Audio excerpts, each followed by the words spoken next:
डाल पैसा, भाई का गला कटवा देता है भाई से ये पैसा, माता पिता से दूरी बना देता है ये पैसा। क्या हो रहा है? और देखो उन वैश्याओं ने अच्छा ये बताओ, अगर उसके पास धन नहीं होता धुंधकारी के पास तो उसे मारती क्या?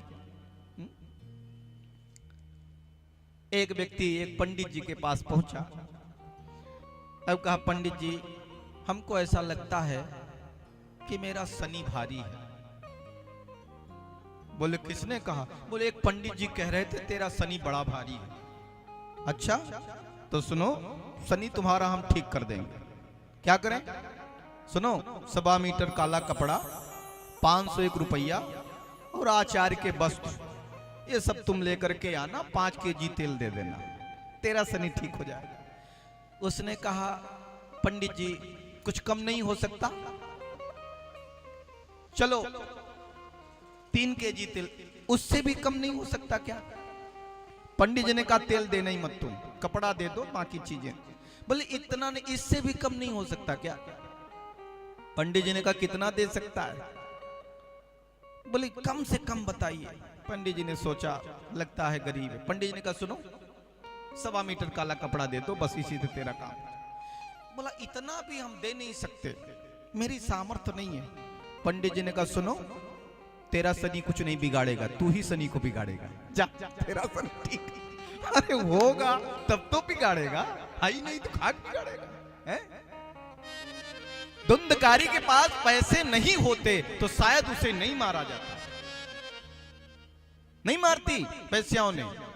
क्यों मारा? क्योंकि इतना धन था, हम हड़प लेंगे, मेरा हो जाएगा। और देखो एक वैश्या गई और एक अग्नि में जो लकड़ी लगाते हैं ना, चैला निकाला, उसको ले जाकर उसके सर पे मारा। शराब तो पीता ही था, जोर से चिल्लाया। तो दूसरी वैश्या गई और चूल्हे में जल रहे अंगारे लेकर के आए और उसके मुंह में ठूस दिया और उसकी मृत्यु हो गई। बोरे में भर करके जमीन में गाड़ दिया, सारा पैसा ले लिया, धन ले लिया। लोगों ने पूछा, धुंधकारी जी कहाँ हैं? उन्होंने कहा, मेरे प्रियतम परदेश गए हैं। कुछ दिनों के बाद वैश्याएं चंपट हो गई। गोकर्ण जी को पता चला कि मेरा भाई तो मर गया। गया में जाकर के गोकर्ण जी ने धुंधकारी के नाम से पिंडदान किया, श्राद्ध किया। लोग कहते हैं गया में श्राद्ध करने से, पिंड करने से पितर तर जाता है। फिर गर्मी का महीना था, सो गोकर्ण जी ने कहा, अब घर में तो कोई नहीं है, चलो घर ही चले। घर में आए, आंगन में ही चारपाई डाल के लेट गए। लेकिन वो जो धुंधकारी था उसकी तो मुक्ति नहीं हुई, वो तो प्रेत बन गया था। अब जब गोकर्ण जी लेटे तो देखो, कभी वो भेड़ के रूप में आता, कभी हाथी के रूप में आता, कभी भैंस बन जाता, कभी भैंसा बन जाता, तरह तरह के रूप बनाता। गोकर्ण जी ने कहा, तुम कौन सी पापी आत्मा हो, क्यों डरा रही हो? तो अपने रूप में आ गया धुंधकारी, लेकिन उसके मुंह से आवाज नहीं निकल रही, क्योंकि इतना पाप जो किया था। गोकर्ण जी ने हाथ में जल लिया, भगवान के नाम का स्मरण किया और उसके ऊपर छोड़ दिया।